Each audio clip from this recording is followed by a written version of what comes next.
report to the United States Army Corps of Engineers discovered 3 World War II-era unexploded ordnance items in the Choctawhatchee Bay. This is part of an Air Force-funded restoration program, and today we're going to be conducting disposal operations of those 3 unexploded ordnance items.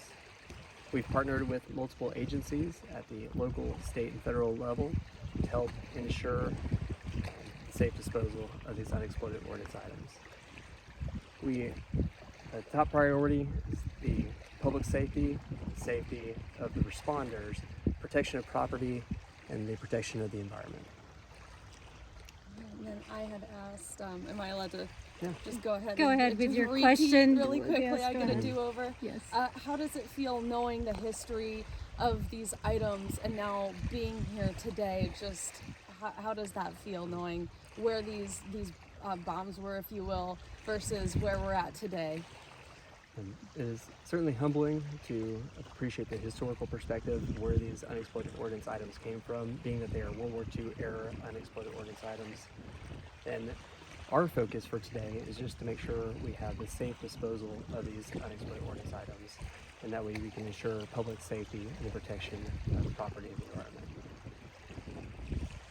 environment. These bombs, they've been underwater for 80 years. What does that kind of saltwater, brackish water do to bombs? Are they more or less dangerous for y'all? Are you worried about unintended explosions, things like that?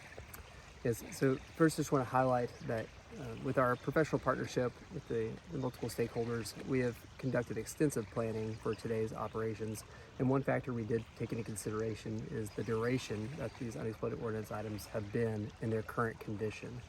However, when we plan operations, we always take in worst case scenarios, and so we must plan that these items are still viable. And so that is why Navy EOD is going to be performing their operations per their response plans to safely dispose of these unexploded ordnance items. So you guys have done, you found these by basically scanning the seafloor, right? How much of the Choctawhatchee Bay have you guys explored for ordnance at this point? So there is a Air Force funded contract and being led by the U.S. Army Corps of Engineers. They have contract divers that are out surveying specific areas of the bay that are historically known to be part of the Legacy Bay Range. And in the process of their remediation work, they have discovered these unexploded ordnance items, and these are the focus of today's response. Right. Thanks, Chris. Go ahead, Jared. If someone is able to see the detonation today, what could they expect to see? And so we have to take into consideration that these items may still be viable. So if the unexploded ordnance items are still viable, you can expect to see a water plume coming up above the water surface, of course. However, if they are no longer viable due to their condition, there won't be much to see.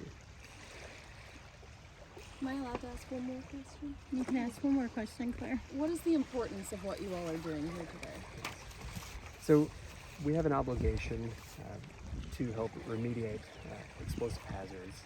And the importance of today is to, of course, ensure public safety, the safety of the responders, and then as well as personal property and the environment.